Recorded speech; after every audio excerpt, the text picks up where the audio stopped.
인사드리겠습니다. 제 5분과 좌장을 맡은 농협 미래전략연구소의 이욱 수장입니다. 반갑습니다.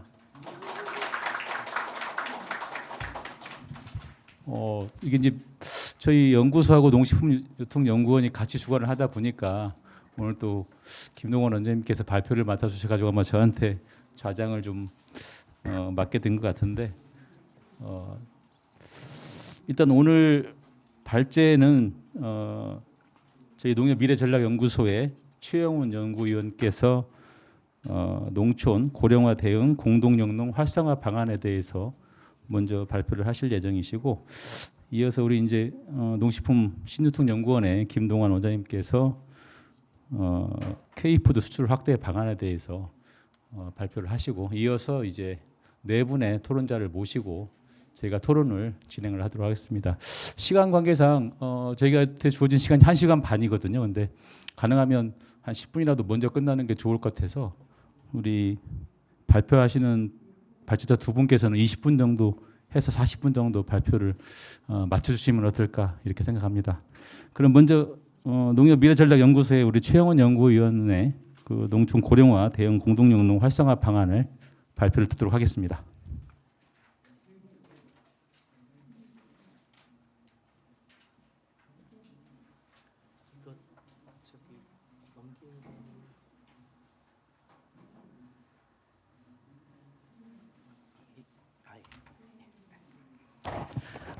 안녕하십니까. 농촌 고령화 대응 공동영농 활성화 방안 발표를 맡게 된 농협 미래전략연구소 최영훈입니다. 미흡한 부분이 많은 저 연구자에게 이런 발표 기회를 주신 부분 감사드리고요.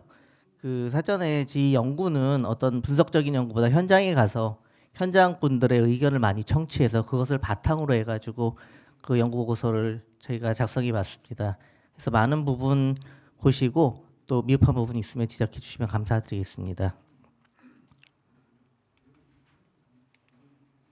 예, 컨텐츠는 먼저 국내 공동영농 정책 추진 현황에서 간단히 살펴보고요. 다음에 이웃나라 중국과 일본의 공동영농 정책 흐름을 저희 한번 비교를 해보고, 그 다음에 저희가 현장 조사를 바탕으로 한 공동영농 유형별 사례들을 말씀드리도록 하고, 이 기반으로 해서 마지막으로 당면과제와 시사점을 말씀드리도록 하겠습니다.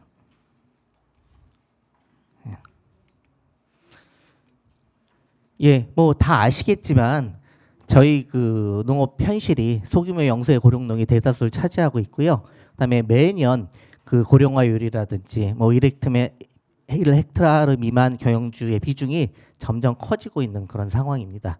그러다 보니까 규모가 힘들고, 또한 현재 뭐 국제 농자재 가격이라든지 또 기후 변화, 또 노동력 부족 등으로 인해서 농업 경영비가 계속 지속적으로 증가하는 상황에서 규모화를 통한 비용 절감과 이런 것들이 선택이 아닌 필수로 자리 잡고 있는 상황입니다. 그래서 최근에 이제 국내 농업의 구조적 문제 해결을 위한 대안으로서 주주형 공동영농 모델이라는 것이 굉장히 이슈화되고 있습니다. 이것의 핵심은 다 들어보셨겠지만 농가가 노동력을 들이지 않고 경영을 법인이 하면서 농가는 주주로 참여해서 법인이 운영하는 농자법을 통해서 배당을 받는 그런 모델로 이렇게 홍보가 되고 있고요. 그래서 이게 이제 경북 농업대전환 농업혁신 농업사업의 핵심 과제로서 진행이 되면서 작년에 성과 발표회도 하고 이래서 언론에도 많이 나왔던 그런 상황입니다. 그럼 그동안 우리 정부가 공동영농 정책을 추진하지 않았었냐? 2009년서부터 공동영농 정책 사업을 추진해 왔습니다. 대표적인 사업이 들녘경영체 육성 사업입니다. 쌀 농가 대상으로 50헥타르 이상 집단화를 25농가 이상 집단을 해서 여기에 관련된 지원을 하는 그런 사업으로 구성되어 있는데요. 처음에 이제 농업법인을 중심으로 이렇게 지원을 하다가 현재는 이제 농협 RPC로 확대되고 품목도 논타작물로 이렇게 확대갖고 진행이 되고 있습니다. 여기 세부 사업을 보면 교육 컨설팅과 시설 장비, 사업 다각화 이렇게 돼 있는데요. 대부분 시설 장비 사업을 통해 가지고 그 공동 영농을 수행하는 기계화라든지 장비를 지원받고 공동 영농 조직체들이 그 공동 영농을 활성화시키는데 근간이 되고 있는 사항이고요. 여기에 좀 단점이 뭐가 있냐면 신청 한도가 제한이 있습니다. 그렇기 때문에 여러 번 중복적으로 받을 수 없는 부분이 있고요. 자부담은 한 10% 정도 이렇게 10% 정도 그 부담되고 있습니다. 그 외에도 뭐 밭작물 공동 경영체라든지 뭐 지자체 단독으로 경북형 마을 영농 육성 사업들이 있었는데 그 밭작물 공동 경영체 육성 사업은 지역 요건이라든지 뭐 품목 요건, 주산지 뭐 이런 것들이 있어가지고 그렇게 크게 확산되지는 못했고 매년 한 20개의 업체 정도 선정되는 반면에 그 들녘 경영체는 최근에는 한 200여 개 정도 그 경제 조직이 이렇게 지원받고 있는 상황에 있고요. 그 다음에 이제 경북형 마을 같은 경우에는 그 경북도가 뭐 중산간 지역이 많으니까 이제 그 과소화되고 농업이 어려움을 겪다 보니까 13년에서 17년간 그 일본의 진락 영농을 벤치마킹해갖고 이렇게 지원을 했었는데 그 이후에 이제 최근에 그 민선 8기 그 23년부터 그 경북형 농업 대전환 사업이 진행되면서 그 경험을 바탕으로 해갖고 지금 조금 바람을 불어끼고 있는 그런 상황입니다. 기존 공동 영농 육성 사업이 그러면 어떤 성과가 있었냐? 그 체계적으로 분석된 자료는 별로 없는데 농식품부의 21년 자료에 보면 생산비가 한 14.5% 절감이 되고 그다음에 농업 순수이익이 한 5% 정도 이렇게 증가를 했다라고 이렇게 분석을 했는데 매년 그렇게 체계적으로 분석을 한 자료는 보여지지 않습니다. 그 반면에 그 확대되지 못한 이유에 대해서 여러 가지 토론회에서 이렇게 나온 의견들을 취합해 보면 그 아직도 농가가 이 공동 영농에 참여하고 있는 데에 대해서 좀 부담감이라든지 그다음에 뭐 직불금 여러 가지 무슨 그 농지 처분 명령 이런 것들에 대해서 불안감을 갖고 있기 때문에 유인력이 저하되는 그런 문제가 있었고요. 또 공동 영농에 대해서 비전과 철학을 가진 리더가 부족하고 쌀에 비해서 타작물 그 판로 확보에 대한 이런 문제들도 겪고 있는 것으로 나타나고 있습니다. 그래서 작년에 2024년 12월 말에 정부가 그 경제장관 회의에서 농식품부가 이제 농업농촌 혁신 전략을 발표하면서 그 농업 경영 주체를 혁신하겠다는 전략 하에 그 농업 법인 중심의 그 농업법인 중심의 공동영농을 활성화시키겠다는 방침을 발표했는데 그 안에 핵심되는 내용이 공동영농을 모델을 유형화해서 그 농작업 위탁형이 지금 일반적인데 그거를 초기 단계로 보고 지금 최근에 이슈가 되고 있는 주주형을 고도화 단계로 보면서 그렇게 노동력을 들이지 않는 농가가 들이지 않는 고령화 때문에 그런 방향으로 이렇게 그 유형 고도화 단계를 마련해서 운영 가이드라인을 마련하겠다라는 게 핵심 내용이고요. 그 이외에 이제 농지임대 활성화하고 그다음에 그 뭐 양도소득세라든지 직불금 지급 요건을 농업법인에 완화를 하고 그다음에 임대주주형 이런 고도 단계 공동영농이 활성화될 수 있도록 뭐 지침을 개선하겠다 이런 내용들을 발표를 했습니다. 근데 아직까지 제가 찾아보니까 그렇게 막 구체적인 것들이 지금 나와 있지는 않은 상황이고요. 한 가지는 이제 농지법이 개정이 된 부분이 뭐냐면 15조에 개정이 된 부분이 뭐냐면 농지 이용 계획 수립을 하는데 정부나 지자체 외에 그 농업법인 그리고 농협들도 그 뭐 농지 그 소유권 이전이라든지 공동영농을 활성화하는 여러 가지들을 시행할 수 있도록 이렇게 법이 개정되었습니다. 간단하게 이제 우리나라와 이제 중국, 일본의 공동영농 정책 흐름을 간단히 이제 조금 검토를 했는데요.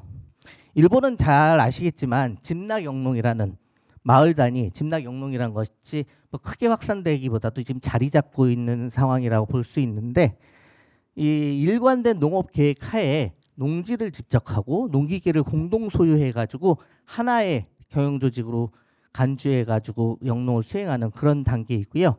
이게 이제 식료농업농촌 기본법 도입으로 자리 잡게 되면서 뭐 보조금 대상도 되고 지속적 지원도 지금 명시하고 있는 그런 상황이고요.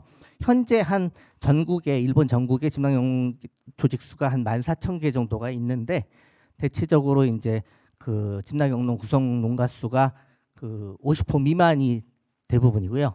그다음에 농지 집적은 한 평균적으로 한 30헥타르 정도 그렇게 구성이 되고 있습니다. 그리고 농림수산성에서 그 2022년에부터 이제 집나경농 활성화 프로젝트 촉진 사업이라는 것을 이렇게 추진을 해오고 있는데 그 우리나라 그 들녘경영지육성 사업처럼 뭐 비전 조성이라든지 농기계 지원이라든지 이런 부분이 다 같고요.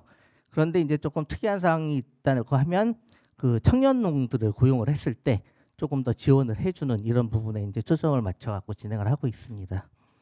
그래서 이제 한 사례를 간사이 지방에 있는 그 농사조합법인 사례를 하나 이렇게 제가 실어봤는데 여기도 이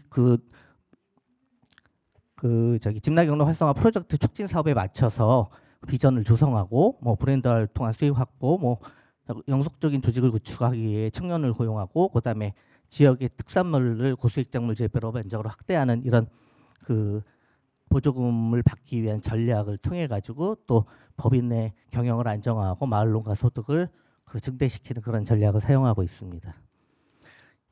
중국을 한번 보시면 중국은 이제 농촌 집체 경제 조직을 기반으로 해갖고 공농영농 조직이 발전해 왔는데 간단하게 그 지역 농촌 지역의 토지를 기반으로 공동 집단 소유를 기반으로 해가지고 그 지역 경제 조직을 말하는데 그 특이할 만한 점은 공동 소유하지만 그 경영은 분산한다, 그러니까 분리 경영을 한다라는 그런 개념이 있고요.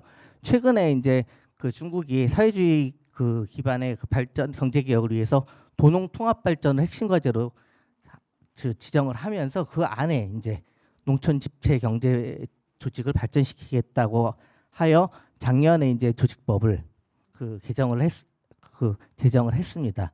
이 내용의 이제 핵심이 그 농촌 집체 경제 조직에 대한 뭐 지위라든지 그다음에 재산권 그리고 농가의 어떤 지분 뭐 이런 것들 내용을 담고 있는데 중요한 것은 이게 당 조직, 공산당 중심의 조직으로 운영되겠다라는 방침을 명확하게 하고 있고요. 재산 분할이 안 된다라는 그런 방침을 그 법에 담고 있습니다.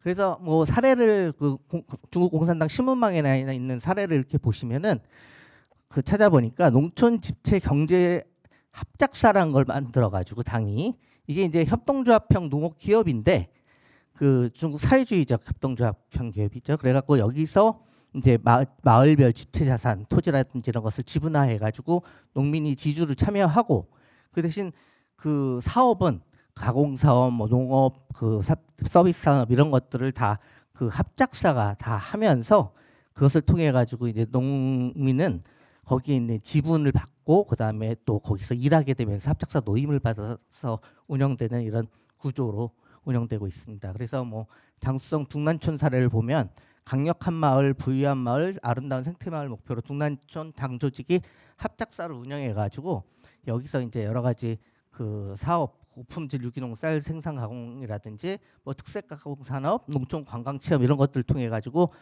그 농가의 소득을 그 확대시키는 그런 부분을 그 당 차원에서 홍보하고 있는 상황입니다. 그래서 간단히 이제 한중일의 공동영농을 비교를 해보면 우리나라는 그 개별 농가 경영은 유지하면서 농작업을 뭐 농업법인이라든지 농축협에서 이렇게 하고 있는 그런 그 농작업 위탁형이 주로 그 운영되고 있는 반면에 그 중국과 일본은 중국은 좀 전에 말씀드렸듯이 당 조직이 이제 합작사로 운영하면서 농민이 그 안에서 작업하는 형태의 모델과 일본은 집나경농 모델을 이렇게 운영하고 있는데 중국과 일본은 경제 조직의 수익을 그 농민에게 이제 지분이라든지 노동력 참여한 것만큼 배분하는 그런 시스템인 반면에 우리나라는 그 농작업 그 법인은 농작업을 위탁을 받아서 대행료랑 취급 수수료만 받고 그다음에 농가가 그 순비자금과 전략자금 직불금 이런 것들 받아가는 그런 체계로 지금 운영되고 있는 사항입니다. 그다음에 이제 공동농 유형배 운영 사례를 말씀드리도록 하겠습니다. 그 농식품부에서 그 위탁 용역을 줘가지고 이렇게 4단계로 그 공동농 유형을 그 정의해놨습니다. 그래서 농작업이라든지 농지관리 수입 배분 방식에 따라서 농작업 위탁형을 제일 그 초기 단계로 보고 그다음에 농가의 노동력이 별로 필요하지 않고 농지 집적이 이루어져서 배당을 주는 이런 부분을 이제 주주형으로 고도화 단계로 하고 그 중간에 이제 임대료만 받는 단계를 그 저기 중간 단계로 이렇게 보면서 유형을 해놨는데 저희가 유형에 맞게 사례를 하나하나씩 돌아다니면서 조금 거기 담당자들과 그 여러 가지 현장 의견을 좀 수렴해봤습니다. 어떻게 하고 있는지도 좀 조사를 해보고요. 그래서 첫 번째 사례는 이제 경기도 이천 모가영농조합이라고 그 들녘경제 중앙연합회에서 소개를 받아갖고 찾아가서 어떻게 하는지 좀 조사를 해봤는데, 일단 여기가 이천이라는 데가 쌀의 고장이기 때문에 쌀 산업이 굉장히 주산지인데 여기서 이제 농콩 재배를 도전을 한 겁니다. 근데 2017년에 도전을 했는데 그 당시에는 이제 전략작물 직불금이라든지 이런 것들이 많이 나오지 않던 시절이어 갖고 처음에 굉장히 이제 과도기를 거치면서 고생을 했는데, 지금은 이제 농콩만 공동영농을 수행해 가지고 한 100헥타르 정도를 하고 있는데, 그 여기가 비약적으로 발전을 할 수 있었던 것은 들녘경제 중앙연합회에 가입을 하면서 그 들녘경제 육성 사업을 지원받아 갖고 정부로부터 한 8억 원 정도 수준의 지원을 받으면서 비약적인 발전을 할 수 있게 되었습니다. 그 외에 이제 자부담과 그다음에 지자체 지원도 한 2억 정도를 받아가지고 콩 정선 선별장까지 이렇게 설치해갖고 공동영농을 수행하고 있고요. 그리고 농작업은 대부분 이제 그 임원진이라고 돼 있는 농가들, 젊은 농가들이 다 수행을 하고 있고, 그 벼농사보다는 이제 그 육묘하지 않고 직파 방식이기 때문에 경영비가 농콩이 많이 절감이 된다고 얘기를 하고 있습니다. 또 농콩이 또 지역마다 다 재배 시기가 틀리기 때문에 자체 매뉴얼 정해가지고 이렇게 자동 작업을 하고 있고요. 대체적으로 판매는 다 그 정부 수매를 통해 갖고 판매를 하고 있습니다. 그래서 그것을 수익을 다 농가에다 나눠주는 시스템으로 이렇게 운영을 하고 있습니다. 애로사항은 그 지역 자체가 쌀의 주산지다 보니까 논타작물에 대한 지원이 별로 없다는 부분에 대해서 굉장히 그 애로를 느끼고 있고, 농콩이 지금 기계화가 많이 됐지만 제초 작업 같은 경우에는 인력 수요가 많은데 그 수도작 같은 경우는 계절 근로자라든지 이런 게 우선 배정되지 않기 때문에 그 인건비라든지 인력 문제가 가장 시급하다, 이런 얘기들 많이 하고 있습니다. 또 농협에 대해서는 구매사업 우리가 굉장히 많이 이용하는데 혜택이 별로 없다라는 내용들을 얘기를 하고 있고, 또 앞으로 좀 확대하고 싶어도 저희가 지원을 많이 받았기 때문에 그 신청 한도가 있어갖고 그 지원 받는데 앞으로 좀 한계가 있다라는 애로사항을 얘기를 하고 있습니다. 두 번째는 이제 전남 영암 군서농협인데요. 이제 농축협이 농작업 위탁을 하는 그런 사례입니다. 이 그 전남 영남 군서농협은 면단이 작은 농협입니다. 지역 인구가 3,000명 정도의 수도작 농가가 한 90% 정도 되고요. 그다음에 70세 이상이 한 70% 이상이 넘어가는 그런 지역인데, 그러다 보니까 신용사업이라든지 경제사업이 좀 위축이 되다 보니까 이 농작업 위탁 사업을 경제사업의 핵심 사업으로서 이렇게 삼아갖고 그 지역의 고령화라든지 인구 감소 위기를 극복한 사례로 볼 수 있는데, 처음에 이제 농작업 위탁 사업을 할 때 농가 신청을 받아갖고 그냥 하다 보니까 농가가 원하는 시기가 다 비슷하다 보니까 그 한날에 다 몰리고 수요가 몰리다 보니까 처리를 할 수 없게 되는 그런 문제가 생기고, 그래서 외주에 의존하곤 했었는데 한 2020년, 21년 이쯤을 계기로 해가지고 이렇게 해서는 안 되겠다라는 경영진 판단하에 우리가 규모의 경제를 이뤄가자. 그래서 이모작을 해보자. 그리고 그다음에 농콩을 이모작 할 때 그냥 그 작업을 띄엄띄엄 하면은 힘드니까 단지를 조성해갖고 일관되게 농업계 경영 농작업을 할 수 있도록 시스템 만들어 보자, 이렇게 그 계획을 하고 그 이런 계획을 추진하면서 그 농작업 위탁 사업이 비약적인 발전을 할 수 있게 되었습니다. 그래서 현재는 이제 농작업 전문 인력을 뽑아가지고 다 그분 세 분이서 거의 농작업을 다 하고 있는 그런 시스템이고요.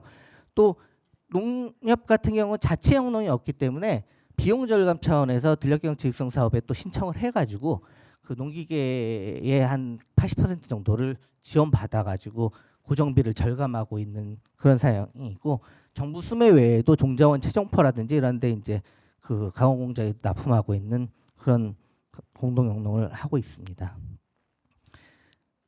농콩단지를 여기서 이제 공동영농을 성공할 수 있던 것은 농콩단지를 조성하면서 경영비가 절감되고 작업 효율이 증가하니까 당연히 경영비가 절감되고, 또 이모작을 하다 보니까 농가 순이익이 늘어나는 그런 사례이고요. 또 정부 들녘경제 육성 사업을 받다 보니까 고정비가 안 들면서 여러 가지 경비를 다 포함하고 또 연간 한 1억 5천 정도 순수익이 나는 그런 흑자로서 운영되고 있습니다. 또 국산콩 우수 생산단지 사례로서 계속 연속 그 수상을 하고 있고요.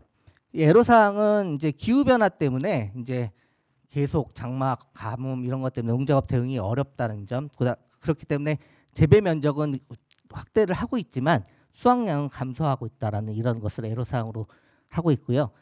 또 그 앞으로 이 농축협 그 군수협도 마찬가지로 정부 지원을 많이 받았기 때문에 앞으로 확대하는데 좀 한계가 있다라는 얘기.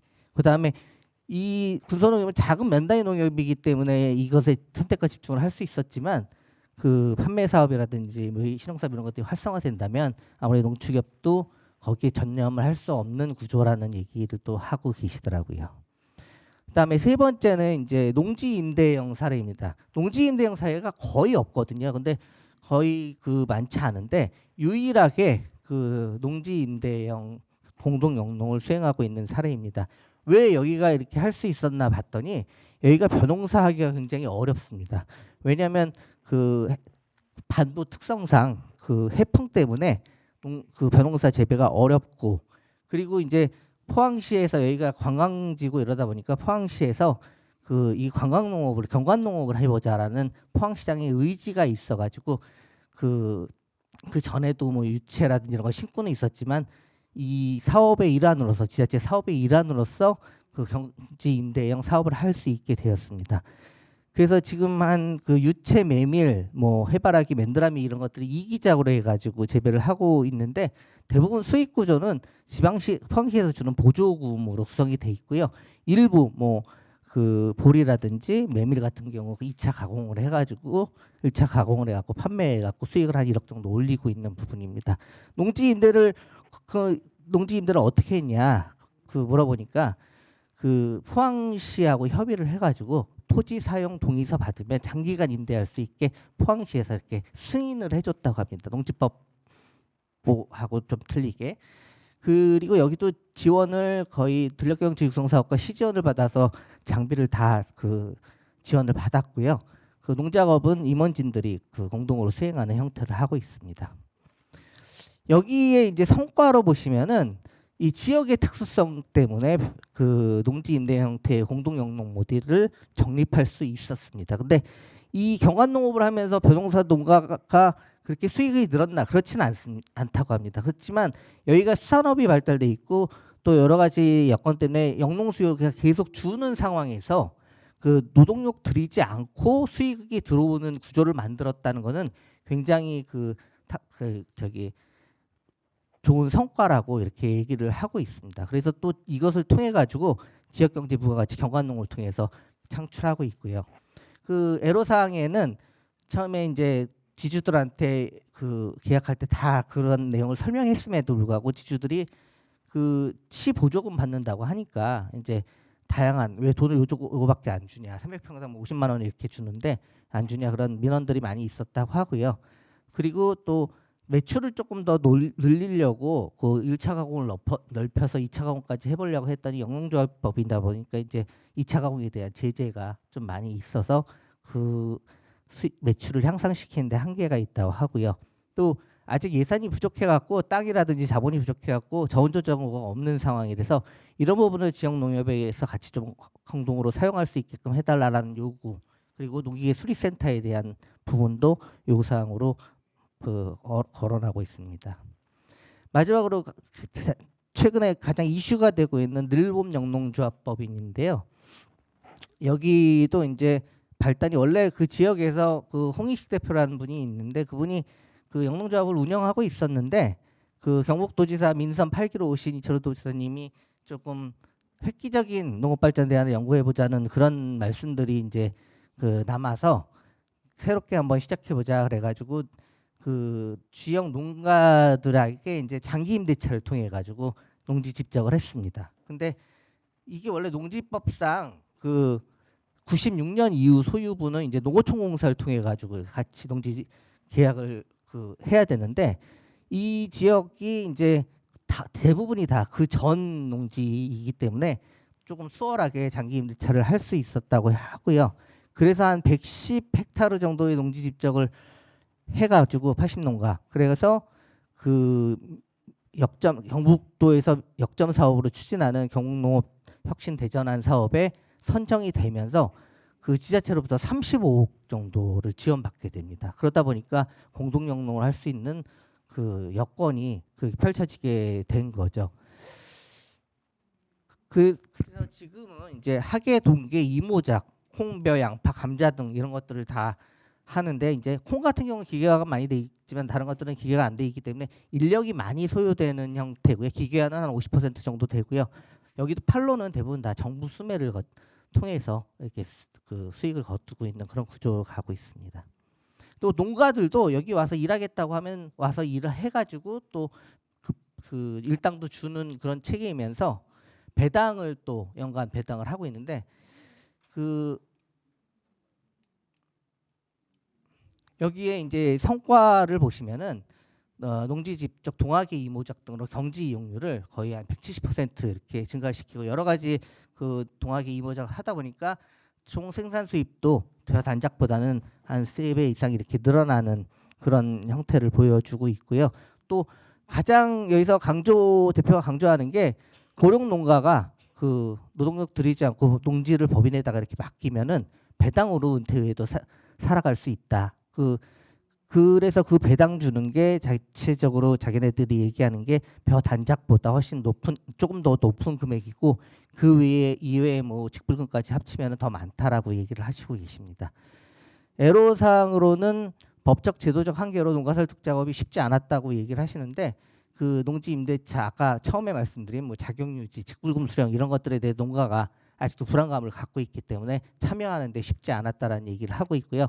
여기 외부 인력을 인건비를 많이 쓰고 외부 인력을 많이 쓴 게 농작업 인력이 항상 부족해가지고 농작업을 밤늦게 하는 일이 많다. 또 지역 그 농작업 위탁 작업을 하고 있는 위탁을 하고 있는 전업농들과의 갈등도 있었다고 얘기를 하시고, 또 농협에 대해서 다들 얘기하시는 것처럼 구매 사업을 많이 이용하지만 혜택과 지원이 조금 작다 이런 얘기를 하고 있습니다. 보통 보니까 여기 보니까 한 40억 정도 매출을 거두고 계신데, 그 배당을 한 10억 조금 넘게 주신 것 같더라고요. 거기에 뭐 인건비 뭐 이런 거 다 하더라도 굉장히 수익이 지금 남고 있는 상황으로 판단이 되고 있습니다. 그래서 그 유형별 사례를 소개를 간단하게 조금 요약드리면은, 이 유형이 결정되는 데에서 가장 중요한 거는 지역 농업 여건에 따라서 유형이 영향을 받고 있다라는 말씀을 드리고 싶고요.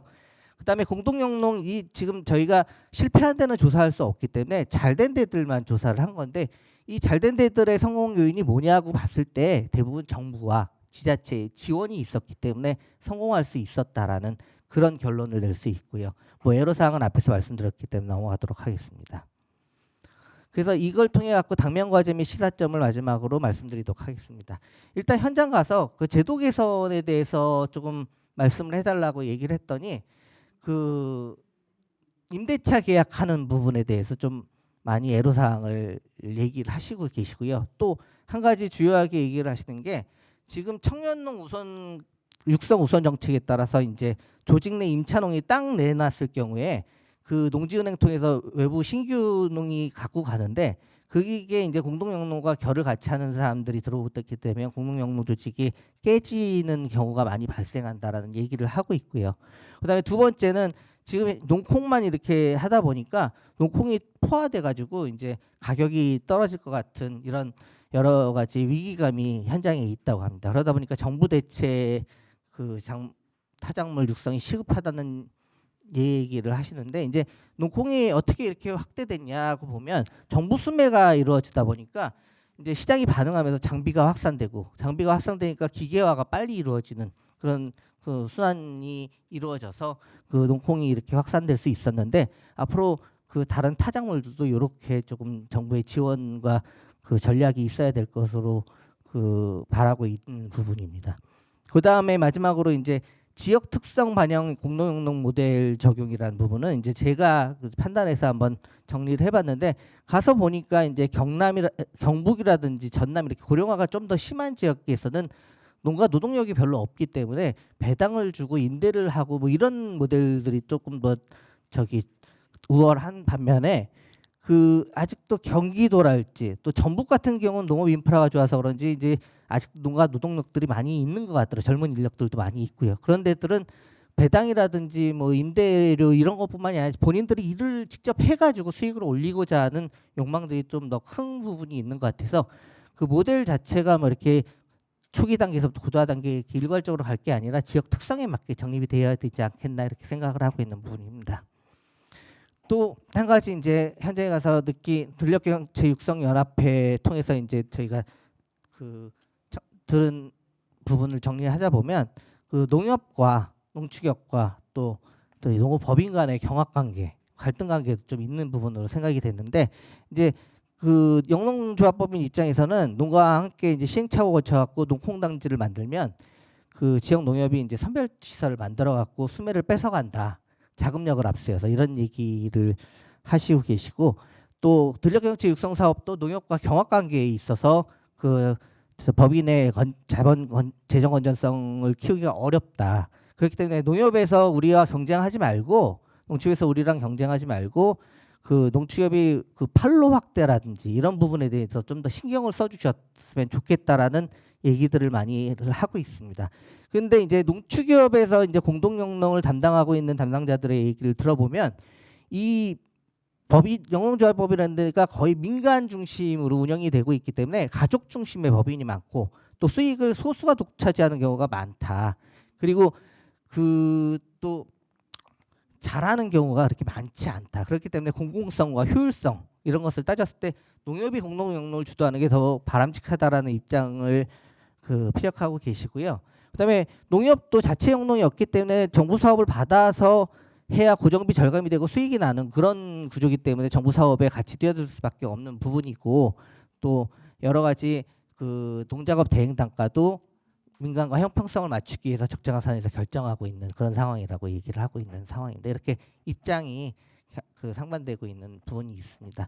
그래서 이걸 바탕으로 마지막으로 시사점을 말씀드리도록 하겠습니다. 첫 번째 이제 시사점을 저희가 그 정부의 공동영농 활성화 방안에 대해서 두 가지를 좀 잡아본 게 뭐냐면 근데 내실이 있는 국가 공동영농 지원 체계를 마련해야 된다고 하는 부분인데 현재 이제 소규모 영세농, 뭐 고령화심화 우리나라 농업 현실을 감안할 때 향후 공동영농은 확산될 수밖에 없는 상황입니다. 또 이렇게 그 농지 집적이 확대되고 규모화되면 정부 차원에서 효율적인 농산물 수급 관리 정책이 추진이 가능할 것으로 보고 있고요.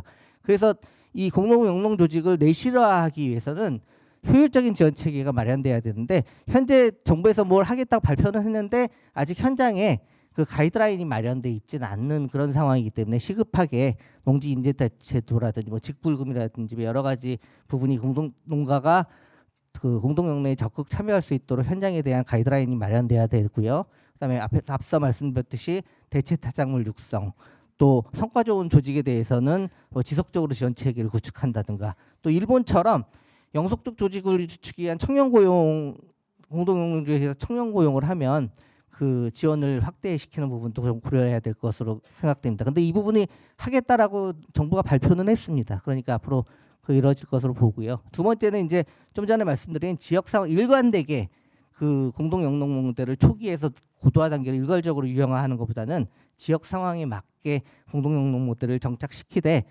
지금 공동영농을 하고 있는 조직들이 정말 비용이 절감이 되고 수익을 내는지에 대한 체계적인 데이터가 없거든요. 그러니까 그 체계적인 현장 실사를 통해 가지고 그 통계 자료를 구축하는 것도 기반이 돼야 될 것으로 생각되고 있습니다.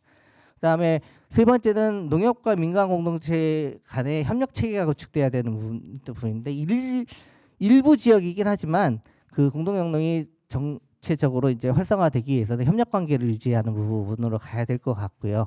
그래서 기존에 이제 민간 공동영농 경영체가 활성화되어 있는 지역에서는 농협이 같이 경합을 하는 것보다는 이제 그 조직의 출하라 수매를 확대한다든지 구매 사업을 확충한다든지 또 판매 사업, 가공 판매 사업을 활성화하는 이런 부분에 좀 초점을 맞춰가지고 상생 방안을 마련하는 것이 좀 더 우월적인 전략으로 판단이 되고 있고요. 현재 그 농협의 내부 자료를 기반으로 했을 때 그 일반 조합원보다 그 법인, 그 농업법인 조합원의 경제사업 이용 실적이 굉장히 커지고 있는 그런 상황이거든요.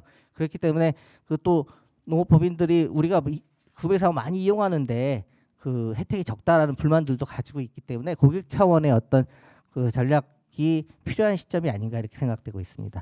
마지막으로 그러면은 농협이 그냥 공동 영농에 대해서는 직접적으로 수행하지 않고 이렇게 해야 되냐 봤을 때 아니라고 생각하는 부분이 그 인구 소멸 지역, 뭐 고령화 인농 심호 지역에서는 우선적으로 농협형 공동 영농 모델을 정립해 나갈 필요가 있다고 생각을 하고요. 일본 농협 JA도 그 일본 지침에 보면은 JA가 그 법인의 어떤 지원 역할을 하는 조직으로 돼 있긴 하지만 그 고령화 인농이 인구 감소 지역에서는 직접적으로 농작업 위탁을 하고 있는 사례들이 많이 있거든요. 그렇기 때문에 저희 농협도 그 이런 부분을 참고 삼아서 또 앞서 얘기한 군소농협처럼 그 판매 사업이라든지 이런 게 그 고령화라든지 이런 위기가 있는 것들 기회로 만들기 위해서 조합원의 또 기반도 유지하고 이런 부분을 통해서 새로운 경제 사업으로 좀 활성화시키는 부분이 필요한 것 같고요. 아까 말씀드렸듯이 농지법 개정돼서 이제 농협도 그 농지 이용 증진 사업 추진이 가능하기 때문에 농작업 위탁 외에도 임대형이라든지 주주형 공동 모델을 적극 모색해야 될 시점이라고 생각을 하고 있습니다. 그래서 그 농협이 그 민간 법인보다는 뭐 공공성이라든지 효율성 층에서 특장점을 갖고 있기 때문에 이런 부분을 잘 살려서 정말 지역이 소멸되지 않도록 조금 영향을 발휘하는 그런 시점이 아닌가 이렇게 생각하고 있습니다. 예, 긴 시간 경청해 주셔서 감사드립니다. 감사합니다.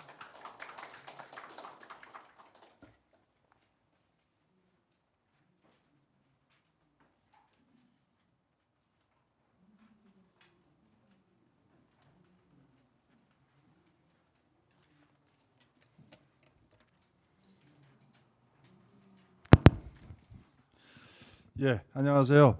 두 번째 발표를 맞은 농식품 신유통연구원의 김동환입니다. 이 자료는 우리 연구원의 김진우 팀장도 같이 참여했다는 점 말씀드리고, 제가 말씀드릴 거는 K푸드 수출 확대 방안에 대해서 좀 말씀드리겠고요. 목차는 첫째 이제 K푸드 수출 현황, 두 번째는 K푸드 수출의 문제점, 그리고 수출 확대 방안 이 말씀대로 말씀을 드리겠습니다. 뭐 K푸드가 뭐냐 먼저 이렇게 정의부터 해야 될 것 같은데요. 사실 뭐 학문적인 용어는 아닌 것 같고, 저는 그냥 일반적으로 한국의 농수산식품을 이렇게 의미하는 거 아니냐 이렇게 이제 뭐 생각을 하고요. 그다음에 최근에는 이 K푸드 플러스라 그래가지고 식품뿐만 아니라 이제 농기자재, 그러니까 농기계라든지 농약, 뭐 종자까지 포함한 개념으로 확대도 하는데, 일단 뭐 K푸드, 오늘 얘기는 그냥 K푸드에만 좀 초점을 맞추겠고요. 요새 이제 K푸드라는 게 이제 한류하고 이렇게 이렇게 같이 해가지고 굉장히 인기가 있는데, 저도 하도 뭐 캐더헌 그래가지고 혹시 여러분들 중에 캐더헌이라는 거 보셨습니까? 많이 보셨네요. 저도 그래서 최근에 그걸 한번 봤는데, K-팝 디몬 헌터스, 그래서 뭐 데몬이라는 게 뭐 악마, 악령 뭐 이런 거잖아요. 그래서 그 K-팝 그 애들이 뭐 그런 거를 무찌른다 뭐 이런 스토리인데, 뭐 제가 그걸 말씀드리려고 하는 건 아니라, 거기 보면은 그 K-팝 그룹이 걸그룹이 라면을 먹는 장면이 나와요. 컵라면이. 아마 그런 것들이 이제 이 세계인들한테 한국 식품을 어떤 각인시키는 그런 역할을 하지 않느냐. 그것도 요새는 뭐 동남아뿐만 아니라 여러 나라에서 우리나라 드라마를 많이 또 보잖아요. 거기서 나오는 우리 한국 음식들, 뭐 떡볶이라든지 뭐 이런 거, 순대, 뭐 심지어는 순대까지도 이렇게 확대되는. 그래서 이제 결국은 한류 열풍하고 이제 K푸드가 이제 같이 가는데, 그리고 우리 농업 입장에서는 그럼 K푸드의 수출이 왜 중요하냐? 지금 우리나라의 그 인구가 줄고 있잖아요. 그러니까 전체 식품 소비가 준단 말이죠, 농식품에. 그러다 보니까 이 시장을 확대하려면 결국은 이제 수출밖에 없다. 이런 측면을 좀 우리가 생각을 해야 되고요. 두 번째는 이게 이제 수출을 하려면 굉장히 수준이 높아야죠. 뭐 안전성이라든지 포장이라든지 뭐 이런 것들이 굉장히 수준이 높아야 되기 때문에, 수출, 우리나라 옛날에 이 산업이 발전할 때도 수출 지향적으로 가서 굉장히 경쟁력을 높였지 않습니까? 그와 마찬가지로 우리가 수출을 이제 집중하면서 우리 농식품, 한국 농식품의 어떤 수준을 높일 수 있다. 그리고 이제 뭐 과잉이 됐을 때는 이제 수출함으로써 물량을 뺨으로써 이제 농가 소득 지지 효과도 볼 수 있다. 이런 어떤 긍정적인 효과를 많이 기대할 수 있겠습니다. 네, 그래서 지난 우리 24년도에 실적을 보면 농림축산식품만 보면 98.3억 달러인데요.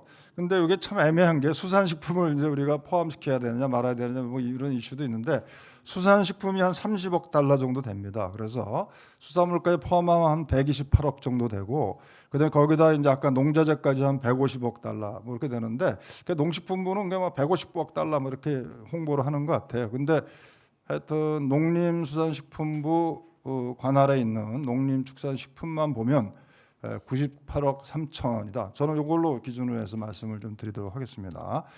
근데 아쉽게도 이 가공식품의 비중이 굉장히 큽니다. 가공식품이 84% 정도 되고 신선식품, 뭐 과일이라든지 채소 같은 신선식품은 15%에 불과하다. 이게 좀 다소 아쉬운 대목이고요. 그다음에 이제 품목별로 보면 과실류, 채소류, 과실류가 한 3억 8천, 채소류가 2억 8천, 굉장히 작습니다.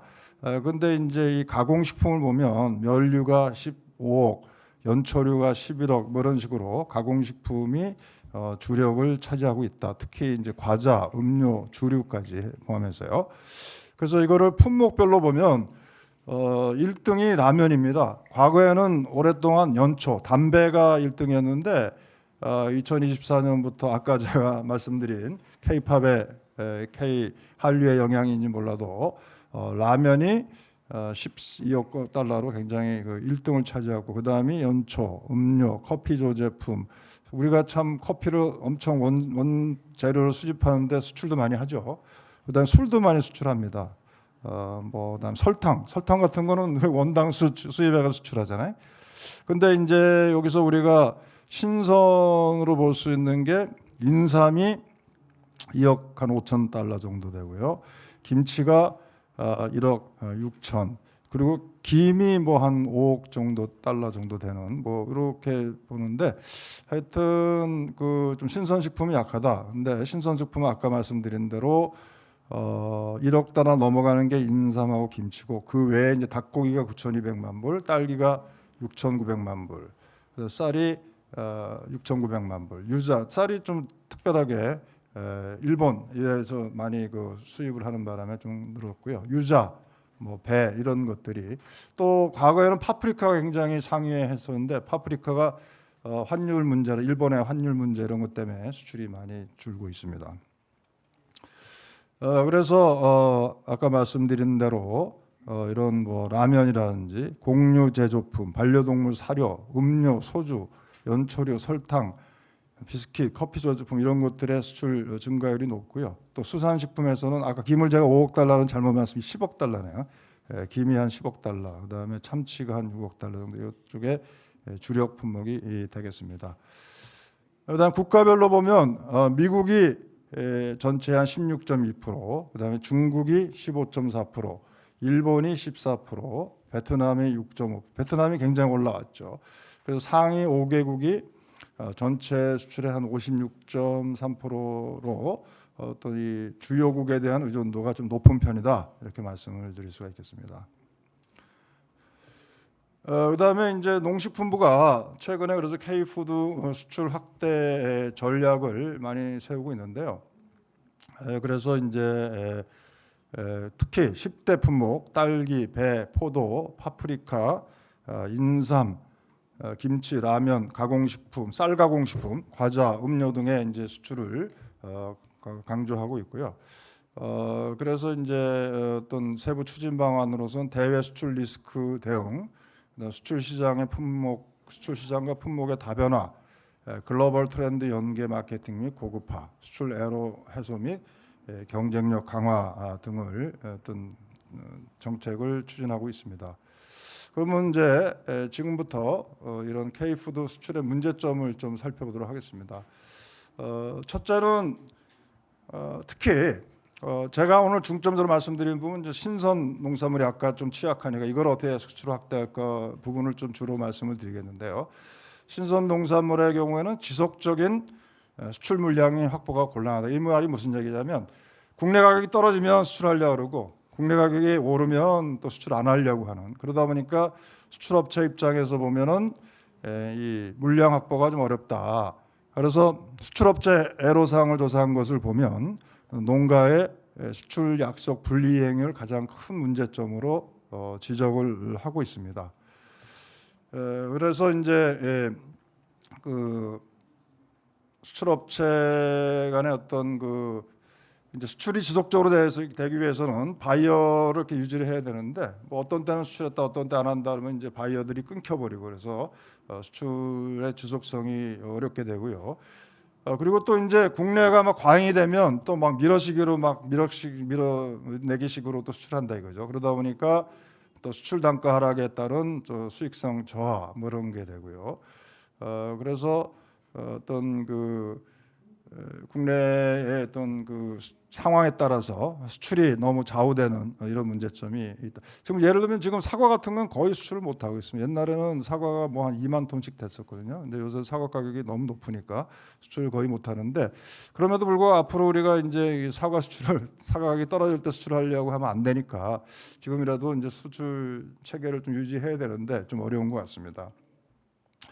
그다음에 이제 수출 전문 조직, 그러니까 수출에 전문하는, 그러니까 이 사실은 이제 정부가 14개 품목인가 수출 통합 조직이라는 걸 해가지고 어떤 그 업체 간의 과당 경쟁도 막고 여러 가지 이제 정책을 하고 있습니다만, 이런 수출 통합 조직이라든지 이런 것들이 뭐 제대로, 그러니까 예를 들면 자꾸 벤치마킹하는 게 이 우리 제스프리, 뉴질랜드 제스프리처럼, 제스프리는 키위를 수출한 그 조직이 하나거든요. 독점적인 건데 그런 걸 우리가 추구하는데 사실은 현실에서는 잘 안 되죠. 서로 막 경합이 되고 있고, 그래서 뭐 체크 프라이스라든지 이런 걸 통해서 이런 그 업체 간의 과당 경쟁을 좀 억제하고 궁극적으로는 수출 어떤 그 창구도 일어나는 그런 걸 추구하는데, 사실은 그런 그 실질적인 성과보다는 수출 통합 조직을 통해서 어떤 정부 지원을 받기 위한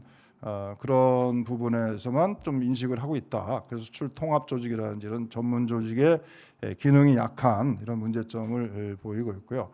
그다음에 이제 가장 심각한 문제가 수출 물류비 문제입니다. 사실 우리나라의 어떤 신선 농산물의 수출을 유지해 왔다는 게 정부에서는 수출 물류비 지원이거든요. 수출 물류비는 이제 뭐 수출에 그 소요되는 운송비라든지 이런 명목으로 정부가 수출 가액의 한 5 내지 10%를 지원해 줬죠. 그러니까 그것으로 어떻게 보면 수익을 맞추고 수출 업체들이 그랬는데, 이게 2024년부터 이게 이제 폐지가 됐습니다. 그래서 정부가 그래서 수출 물류비를 대체할 사업으로 해서 이제 신선 K푸드 글로벌 성장 패키지 지원 사업이라는 걸 하고 있습니다. 그래서 그 예산을 뭐 580억을 확보해서 그래서 이제 뭐 수출 전문 조직의 역량 강화, 신선 물류 체계 뭐 이런 것들을 해서 이제 경쟁력을 강화하려고 하는데, 아직까지는 이게 물류비 지원을 대체할 만큼 그렇게 효과적인 사업이다 이렇게 평가하기는 좀 어렵고요. 근데 일부 품목들은 사실은 신선 농산물 중에서 일부 품목은 여전히 보조 없이는 수출이 불가능하기 때문에 이 수출 물류비를 대체할 수 있는 간접 지원의 효과적인 간접 지원 방식이 좀 하루빨리 강구가 돼야 될 것 같습니다. 그다음에 이제 수출 시장 다변화가 부족한데요.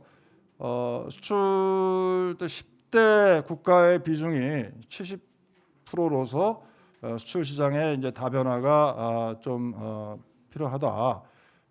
그래서 최근에는 이제 아세안 시장을 중심으로 해서 수출 시장 다변화하고 있습니다만 여전히 주력 시장에 대한 의존도가 높다 이렇게 말씀을 드릴 수가 있겠고요. 그다음에 이제 수출 품목도 다양하지 않다. 아까 우리가 본 것처럼 인삼이라든지 김치, 뭐 그다음에 배 이런 뭐 몇 개 품목에 집중돼 있기 때문에 수출 품목의 이제 다양화가 좀 필요하다 이렇게 말씀을 드릴 수가 있겠습니다.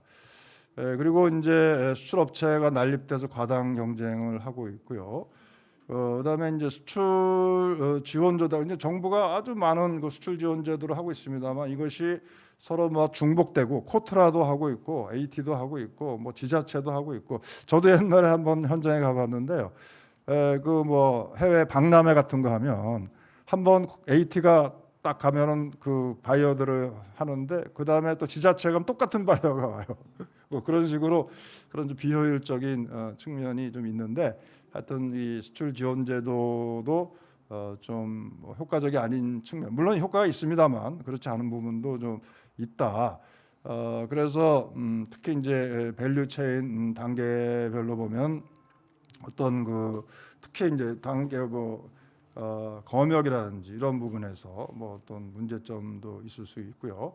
그 잔류 농약이 검출되거나 이런 그 문제에서 폐기가 되거나, 검역, 사실 검역 수출은 검역이 굉장히 큰 문제죠. 이런 부분에서 여전히 문제가 많다라는 것을 좀 지적할 수 있겠습니다. 그래서 뭐 수입국 유통 단계에서는 특히 이제 우리 업체들끼리 막 경쟁을 하다 보니까 막 단가를 막 하락하게 되고 하는 뭐 이런 문제들이 있고요. 그다음에 이게 이제 그 아직까지 여러 뭐 배 같은 품목들은 여전히 한인 마트 중심으로 이렇게 수출이 되고 있기 때문에 주력 시장, 주류 시장에 좀 잘 진출을 못하고 있다. 그래서 앞으로 이게 수출이 확대되기 위해서는 이제 주력 시장으로 좀 진출이 확대돼야 된다. 저도 베트남 현지에 한번 가봤는데요. 현재 이번에 그 추석 때 한인 뭐 이 마트 성공 K마트라고 해가지고 허인구 회장님인가요? 그분이 베트남에 150개 이 마트를 운영하더라고요. 근데 우리나라 식품들이 다 거기 들어가 있어요. 그런 한인들이 운영하는 한인 마트 중심으로 이제 운영이 되고 있어서 이제 그게 좀 한계가 있다. 그래서 뭐 진짜 좀 우리가 제대로 키우려면 주력 시장, 미국 같으면은 월마트, 라면 같은 거는 이제 많이 들어가 있죠. 가공식품들은 우리의 인지도가 높기 때문에 라면이라든지 과자 이런 거는 이제 과거에는 뭐 저도 옛날에 미국에서 공부했습니다만 그 당시에만 해도 전혀 볼 수가 없었는데 지금은 뭐 주류 시장들, 월마트나 코스트코 홀세 이런데 한국 라면 이런 게 다 들어가 있습니다. 그렇기 때문에 가공식품은 그건 괜찮은데 신선식품은 여전히 아직 식문화의 차이라든지 이런 게 있기 때문에 우리가 주류 시장은 좀 못 뚫고 들어가고 있다. 이게 좀 한계로 지적이 될 수 있겠습니다. 그러면 시간이 얼마 안 남았기 때문에 간단하게 K푸드 수출 확대 방안에 대해서 말씀드리고 끝내드리도록 하겠습니다. 먼저 이제 한식 홍보를 좀 확대해야 되는데요. 2024년대 조사를 해보니까 외국 사람들이 제일 좋아하는 한국 음식이 한국식 치킨, 김치, 비빔밥, 불고기. 이번에 젠슨왕이 아주 큰 역할을 한 것 같아요. 치맥 문화를 또 전 세계에다 또 퍼뜨려가지고 그러니까 그런 게 굉장히 중요한 거죠. 그래서 저는 전에 BTS가 군대 갔잖아요. 그래서 참 아쉽더라고요. BTS를 군대 보내지 말고 김치 홍보대사로 전 세계를 돌아다녀라. 그러니까 우리 그 K-팝 스타들이 굉장히 가치가 있으니까 이거를 우리 한식 홍보, K-푸드 홍보에 좀 적극적으로 활용하면 좋겠다 이렇게 말씀을 드릴 수 있겠고요. 그 다음에 이제 수출 확대 방안은 크게 가공식품 쪽하고 신선식품 쪽을 볼 수 있는데, 가공식품의 경우에는 이제 식품산업을 어떤 첨단 수출 산업으로 좀 해서 정부가 R&D라든지 생산 설비의 고도화라든지 이런 것들을 좀 지원을 좀 해줄 필요가 있겠다라는 것이고요. 그 다음에 이제 수출 유망 품목을 발굴해야 되는데, 사실은 이게 특히 신선 농산물이나 가공식품도 마찬가지지만 품목이 굉장히 제한돼 있죠. 뭐 뻔합니다. 뭐 라면 뭐 이런 건데, 그런데 이제 최근에는 예를 들면 깻잎 뭐 이런 것도 수출이 되거든요. 깻잎, 무, 배추 뭐 이런 거. 우리 지금 정혁훈 우리 그 매일경제 부국장님도 와 계시죠. 우리 매일경제 부국장님께서는 그 나물을 K 나물을 해가지고 수출을 하신다고 그러더라고요. 그러니까 그런 새로운 품목을 좀 많이 개발을 해야 된다. 그래서 사실 이런 걸 외국 사람이 먹을까? 하지만 또 외국 사람들이 좋아하는 게 굉장히 있을 수가 있거든요. 그래서 신규 품목을 좀 가공식품뿐만 아니라 신선식품에서도 좀 개발. 저도 이번에 일본에 국제식품 박람회를 갔는데 거기도 보니까 우리나라의 요하정인가요? 그 요구르트 이런 게 거기서도 인기더라고 일본에서도요. 그러니까 우리가 인기면 일본도 인기예요. 외국도. 그래서 그런 품목들을 요새는 워낙 이 정보가 빠르기 때문에 우리나라에서 뭐가 히트친다 그러면 예를 들면 대만도 마찬가지. 대만의 탕후루가 히트친다면 한국도 바로 오잖아요. 그러니까 그런 식으로 굉장히 글로벌화돼 있기 때문에 우리가 좀 새로운 품목을 많이 개발을 좀 해야 되겠고요. 그 다음에 이제 이 수출 애로사항을 해결하기 위한 기술 R&D가 좀 강화돼야 된다. 이제 예를 들면 딸기 같은 경우에 보면 이게 이제 운송 이 과정이 굉장히 중요하잖아요. 그래서 비행기로 많이 가는데 지금은 뭐 개발을 통해서 배로도 갑니다. 근데 그런 배로 이제 딸기 같은 신선식품을 운송할 수 있는 어떤 시스템을 개발한다든지, 그 다음에 새로운 품종을 좀 개발한다든지, 뭐 이런 부분에서 R&D로 해서 그 외국 사람들이 좋아할 수 있는 그런 품종을 좀 많이 개발을 해야 되겠다라는 것입니다. 그리고 이제 글로벌 GAP라든지, 그리고 가공식품 같은 경우에는 우리가 먹는 그대로도 중요하지만 외국인의 입맛에 맞는 우리 고추장 같으면 그렇잖아요. 고추장에 그 맵기 표시 있잖아요. 아스탄가 해가지고 이렇게 하는 그런 걸 통해서 이런 외국인의 입맛에 적합한 제품도 개발을 해야 되고. 그래서 이게 이제 대표적인 사례인데요. 저런 김치를 하는 게 아니라 이걸 김치를 주스 형태로 만들어서 뭐 이게 소스 비슷하게 만드는 거죠. 이거 아마존에 납품한 사례인데요. 이런 식의 혁신이 필요하다는 거죠. 이게 너무 그냥 우리가 원물 위주로만 갈 것이 아니라 원형이 아니라 이렇게 좀 아주 창의적인 형태로 해서 우리가 신규 시장을, 특히 소스류는 굉장히 가능성이 여러 가지가 있지 않습니까? 우리 고추장이라든지 뭐 김치라든지 이런 걸 활용한 다양한 소스. 일본이 그 기꼬만 그 간장이 전부 잡고 있잖아요. 그러니까 전 세계를. 그러니까 그런 식으로 우리도 소스류를 개발을 좀 적극적으로 좀 할 필요가 있겠다. 그리고 이제 수출시장 다변화를 해서 우리가 이미 뭐 미국이나 아세안은 됐습니다만 중동, 아프리카, 특히 이번에 뭐 뉴스에 보니까 싱가포르에 할랄 해가지고 뭐 한우를 수출한다는데요. 그러니까 중동 시장의 할랄 인증을 통해서 좀 그런 우리의 식품을 좀 수출을 좀 할 필요가 있겠고요. 그다음에 여섯 번째는 수출업체 정비가 필요하다. 그래서 지금 수출업체들이 너무 영세하고 난립돼 있는데 이거를 좀 통합해서 뉴질랜드의 제스프리나 이스라엘의 카멜 뭐 이런 것 같은 또 델몬트라든지 돌과 같은 그런 세계적인 K푸드 브랜드 육성이 좀 필요하고요. 그다음에 이제 정부의 어떤 그 수출 지원 제도가 효율화가 필요한데 좀 기존의 수출 지원 제도를 좀 재검토를 해서 중복 지원이 없는지, 그리고 또 업체별 품목별 맞춤형 어떤 지원 시스템이 필요하고요. 제가 아까 말씀드린 것처럼 코트라 AT 지자체 동으로 이제 분산되어 있는 수출 지원 사업의 어떤 총괄 관리, 어떤 컨트롤 타워에서 전체적으로 관리하는 좀 기능이 좀 필요하다고 생각합니다. 지금 여기서 보시다시피 굉장히 많아요. 수출 지원 제도가. 수출 지원. 근데 문제는 뭐냐? 이거 혜택 받는 사람들만 혜택 받는 거죠. 혜택 이런 거 모르는 사람들은 못 받고. 그래서 그렇지 않게 업체별로 필요한 거를 어떤 적극적으로 좀 지원해 줄 수 있는 그런 시스템이 좀 필요하다고 판단되고요. 그다음에 이제 여덟 번째, 아까 말씀드린 대로 신선식품은 그러니까 특히 과일류 같은 거는 국내 가격이 좋으면 수출 안 하고 국내 가격이 떨어지면 수출하려고 하니까 이거를 수출에 전문하는 그런 뭐 농협이 됐든 영농조합법인이 됐든 이런 전문 조직 육성이 필요하고요. 그다음에 이제 가장 뭐 아까 말씀드린 것처럼 그러면 농민들은 손해 보고 하라는 얘기냐? 그건 아니고, 그래서 정책적으로 계약을 맺어서 했을 때 만약에 국내 가격이 올라서 농민들이 그 수출 가격으로 수출하면 손해를 본다. 그만큼을 정부가 보조해주는 이제 그런 그 계약 가격 안정화 프로그램을 좀 도입할 필요가 있다. 그래야지만 이게 좀 안정화될 거 아니에요. 그러니까 지금처럼 그냥 업체하면 맡겨놓지 말고 업체하고 농가가 수출 계약을 했는데 계약 단가보다 국내 가격이 높으면 농가는 손해를 보는 거잖아요. 그죠? 손해를 보는데 그러면 결과적으로 계약을 파기할 수밖에 없는데 계약을 유지시키기 위해서 그 차액을 정부가 좀 보존해주는 뭐 그런 좀 정책 프로그램이 좀 필요한데 일본은 그런 걸 하고 있습니다. 이게 꼭 수출뿐만 아니라 일본에서는 계약 채소 수입 확보 모델이라는데요.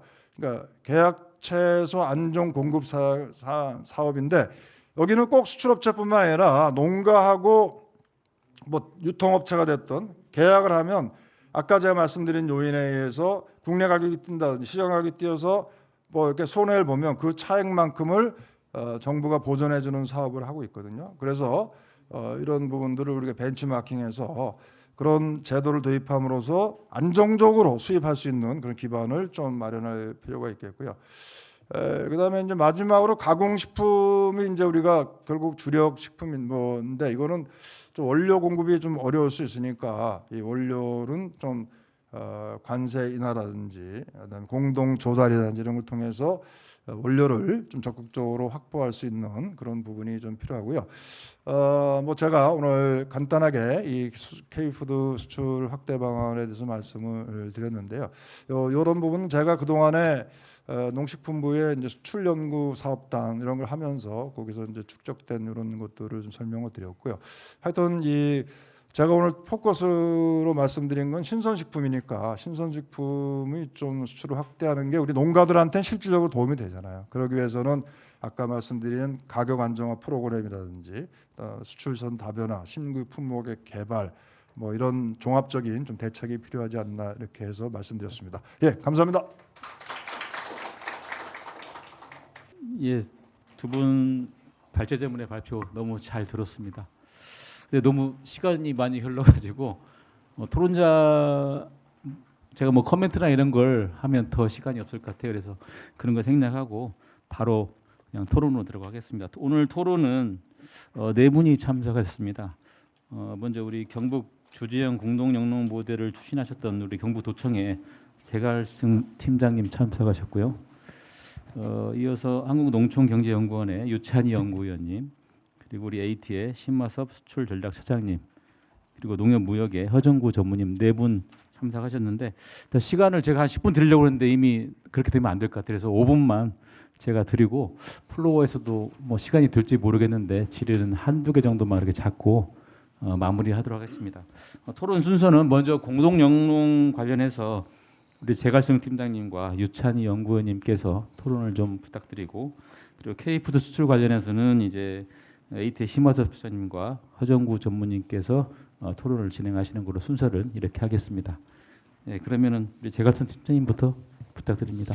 네, 안녕하십니까. 경북도청 재갈승입니다. 저는 공동영농 사업을 2023년부터 지금 맡고 있습니다. 앞서 공동영농에 대해서 자세한 설명은 이제 최 박사님께서 그 이야기를 해주셨는데 그 현장 사례라든가 이런 것도 면밀히 조사하셔서 공동영농을 이해하는 데 큰 도움이 되는 것 같습니다. 또 특히나 뭐 이 자료가 저희 내부 자료가 좀 있었는데 이 공개 안 되는 자료인데 그까지 또 유사하셔서 발표하시는 거 보고 농협 정보력이 좀 대단하다는 걸 좀 느꼈습니다. 예, 저는 이제 그 최 박사님 발표에 대해서 제가 23년부터 공동영농을 진행하면서 현장에서 이제 좀 더 살펴봐야 될 사항이 좀 무엇인지, 좀 더 개선해야 될 사항은 무엇인지 좀 말씀드리도록 하겠습니다. 우선 공동영농의 수혜 대상은 누구인가 한번 좀 고민을 해봐야 될 것 같습니다. 예, 앞서 설명에서도 공동영농이 고령화나 농촌 소멸위기에 대응해서 안정적으로 소득을 보장하는 그런 목적이 있어서 당연히 고령농이라든가 영세농업인이 1차 수혜 대상자가 되는 게 맞습니다. 하지만 이런 고령농들이 오히려 이제 공동영농을 하는데 또 반대로 또 큰 걸림돌 역할을 또 하고 있는 것도 또 현실입니다. 저희 10년 전부터 저희도 이제 그 경북형 마을영농이라고 일본의 집낭영농을 좀 벤치마킹해서 이제 사업을 추진을 해봤는데 결국 이게 지속 가능성의 그 문제가 이게 좀 대두가 되었습니다.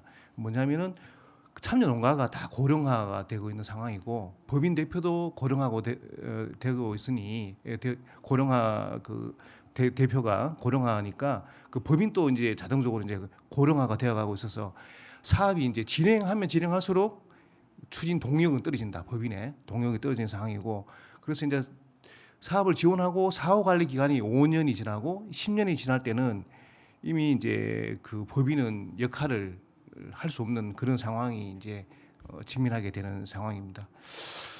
그리고 이제 공동 영농을 이제 바라보는 그런 시각으로 봤을 때는 그 고령 농업인들은 공동 영농 이게 뭐냐, 기존과 같은 보조 사업이 아니냐, 또 그런 공동 영농에 대한 개념을 이해를 못하거나 또 이해를 또 안 하려고 하시고, 또 청년이 바라보는 또 요즘에 공동 영농은 무엇이냐 하면은 농지를 가지고 공동 영농하는 법인이랑 청년이 또 경쟁 관계이고, 또 보조금을 받아야 되는 정책 대상에서도 또 경쟁 관계로 이렇게 이해를 하고 있어서 서로 이제 보는 시각이 좀 불편한 게 또 사실입니다.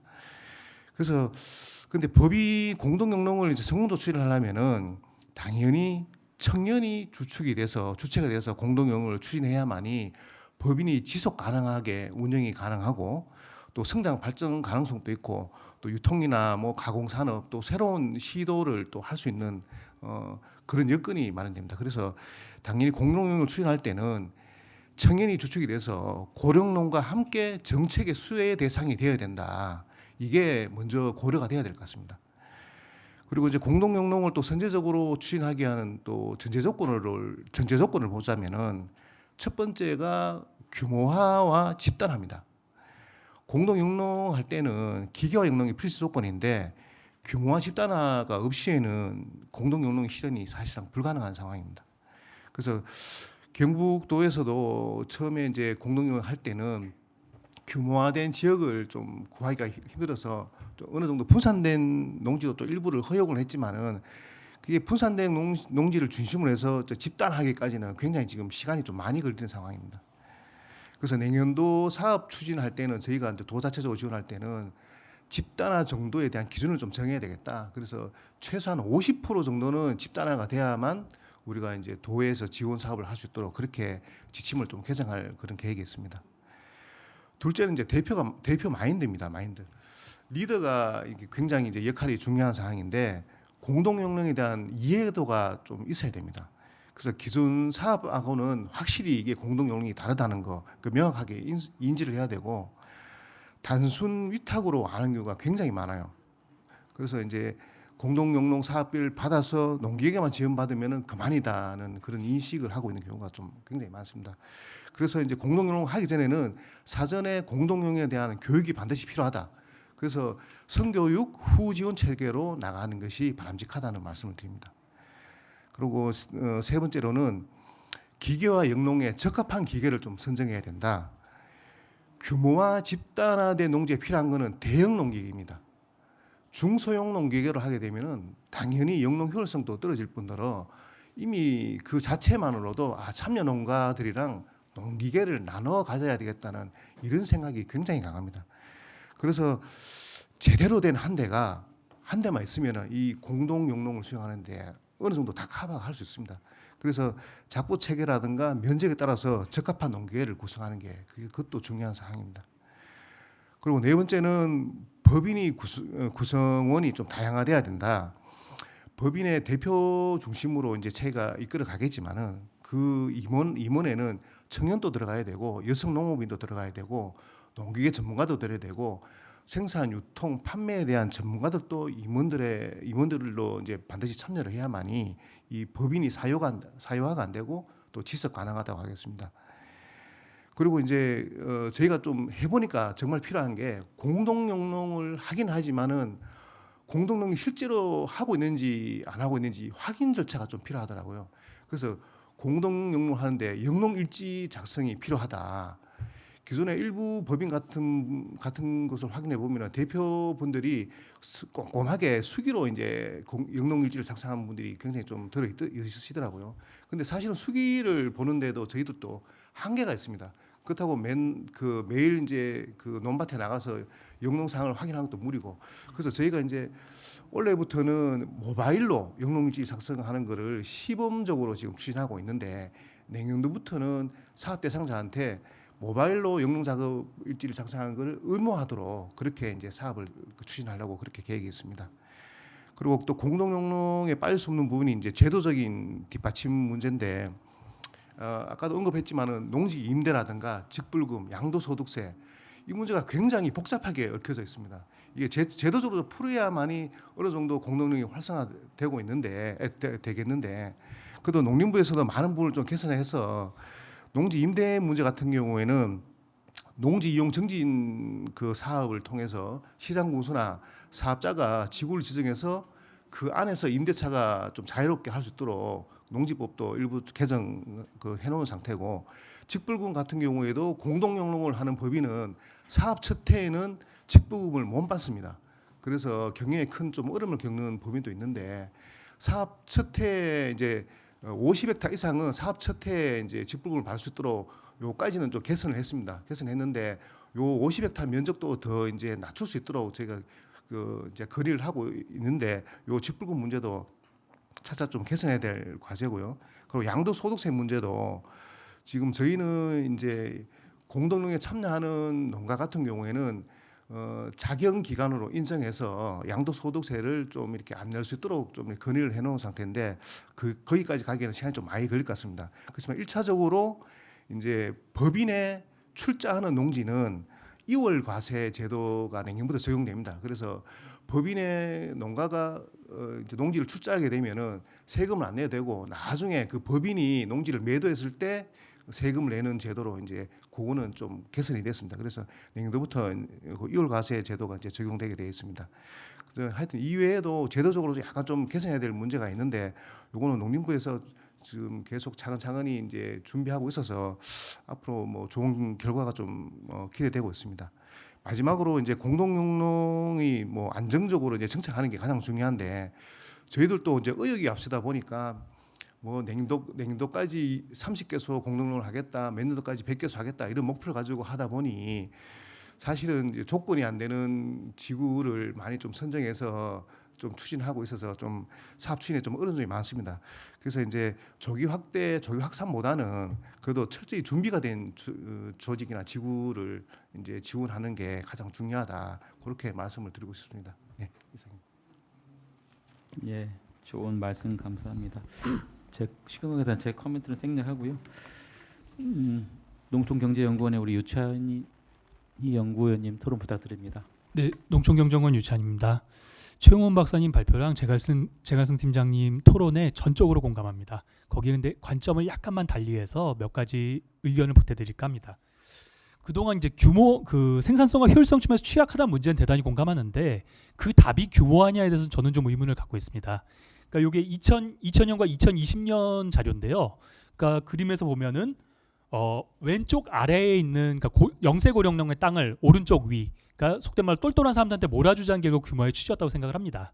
근데 20년이 지나서 보면은 오히려 오른쪽 위는 얇아지고 왼쪽 아래가 두터워졌습니다.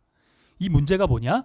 하나는 규모화를 해서 경영비를 절감하는 효과가 있다는데 그게 진짜 그런가 따져봐야 되고, 두 번째는 그동안 미뤄온 규모화 정책이라는 게 고령농의 탈농을 전제로 했다고 하는데 과연 이게 이루어질 수 있는 전제인가에서 따져봐야 된다고 생각합니다. 다음 슬라이드. 그래서 먼저 왼쪽을 보시면은 한 20년 후 자료를 보면은 10헥타 이상 쌀 농가의 단위 면적 생산비는 한 10% 정도 낮습니다. 경영비 절감 효과가 있는 건 맞는데 가운데 그림을 보시면은 한 2.5헥타까지는 단위 면적 생산비 쭉 낮아지다가 그 이후부터는 생산비가 낮아지는 정도가 줄어듭니다. 그 이유가 뭐냐? 오른쪽을 보시면은 규모가 커질수록 다른 생산비 줄어드는데 임차료, 이제 도지라 그러죠. 토지 영업비라고. 그게 늘어나서 생산비 절감 효과를 잡아먹는 면이 있습니다. 그래서 저 뒤에 말씀드리겠지만 이 점에서 공동영농이 이러한 한계를 극복할 가능성이 있다고 보고요. 다음 슬라이드 부탁드립니다. 그리고 이제 뭐냐면은 왼쪽에서 그 실선으로 되는 위에 두 가지, 노후소득이 부족한 거랑 농업인, 이제 농사 그만두면은 농업인 자격을 잃을 수도 있다라는 거는 농민분들이 농사를 그만두지 못하는 이유라고 생각을 합니다. 하지만 밑에 있는 네 가지 점선으로 된 부분은 이게 정책에는 잘 반영이 되어 있지 않고 경제적인 이유는 아닙니다. 하지만 이런 보이지 않는 이유 때문에 결국 농민분들이 농사를 그만두지 못하는 게 아니라 농사를 그만두지 않는다고 생각을 합니다. 근데 그동안 정책에서는 이 부분을 담아내지 못했다고 보고요. 그래서 특히나 이제 최근에 들어온 농지 이양 은퇴직불은 농지 내놓고 은퇴하사라는 뜻을 아예 노골적으로 담고 있어서 네이밍 자체도 문제지만 조건부 매도와 같은 좀 받아들이기 어려운 조건이 있기 때문에 오히려 퇴보를 한 게 아닌가라는 면에서 좀 유감이 있고요. 그렇기 때문에 이거를 이제 아예 농지 이양 은퇴직 불이란 거를 공동 영농과 통합하는 방법까지도 생각을 할 수 있다고 생각을 합니다.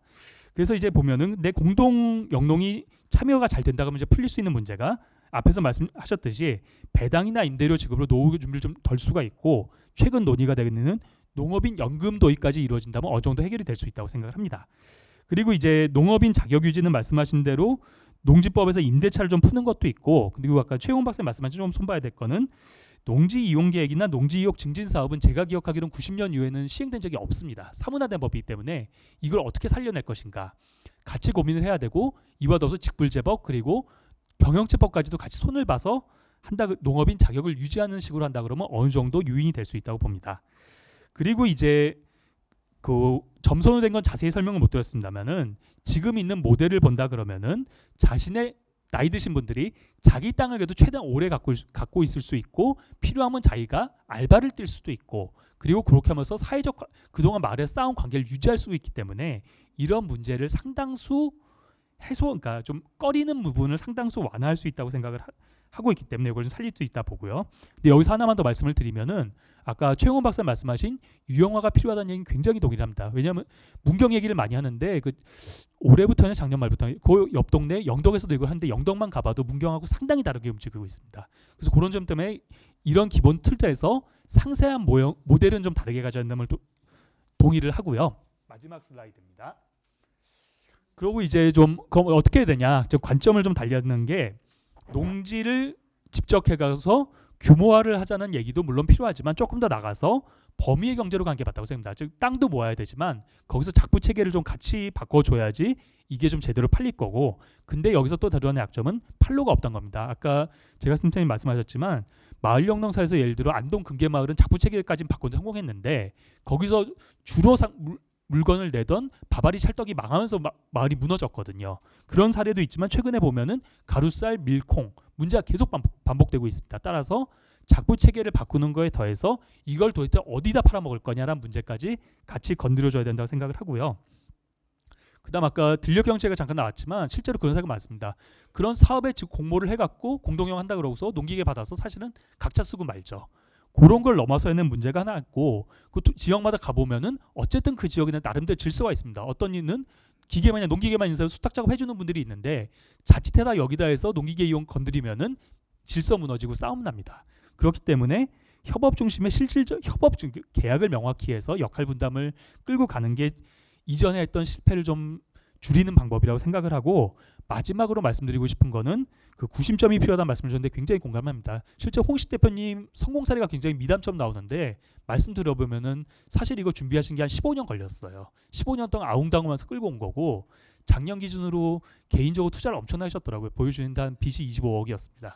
즉 누군가가 굉장히 준비가 잘 되고 이분이 되게 헌신해도 될까 하는 말까 하는 마당이기 때문에 오히려 긴 시간을 두고 이걸 좀 접근해야 되고, 그런 맥락에서 지금 공동 영농 모델을 짧은 시간에 100개를 만들겠다, 이런 좀 야심만만하지만 현실과는 동떨어져 보이는 목표는 섣불리 내세우지 않고 내실을 다져가는 과정이 필요하다고 생각을 합니다. 이상입니다.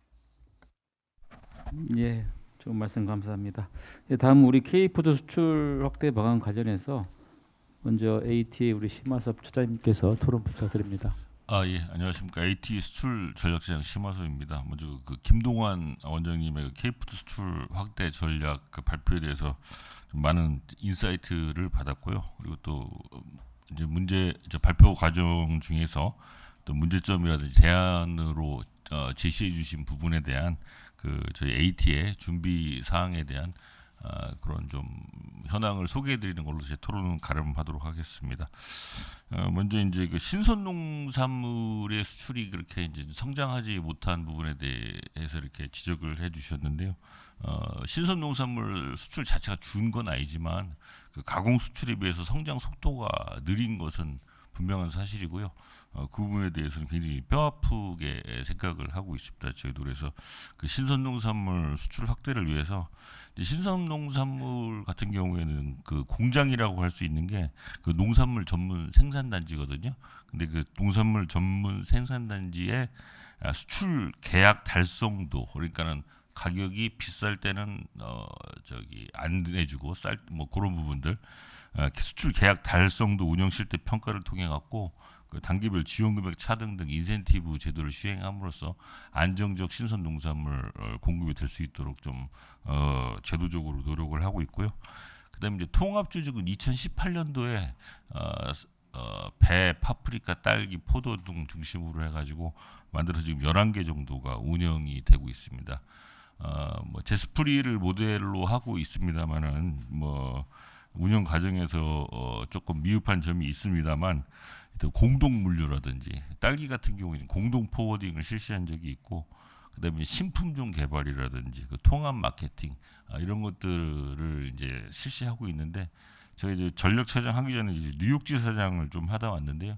사실 그 외국에 나가면은 뭐 나주벤이 어디벤이 이런 것들은 크게 중요하지는 않거든요. 그래서 K페어라는 이제 스티커 같은 것을 이제 공동으로 사용하고 이런 부분들을 통합조직 중심으로 좀 이루어지고 있다라고 생각을 하시면 될 것 같습니다. 그리고 물류비가 이제 2023년에 폐지되고 24년부터 이제 글로벌 성장 패키지 지원 사업으로 지원이 되고 있는데 물류비 사업 같은 경우에는 아주 지원 방식이 간단했습니다. 그래서 수출 물량 톤에다가 그 수출 지역에 대한 그 지역별 단가를 곱하면 지원 금액 자동으로 계산해서 나오는 시스템이었는데 지금 이제 글로벌 성장 패키지는 그렇진 않죠. 그렇지는 않고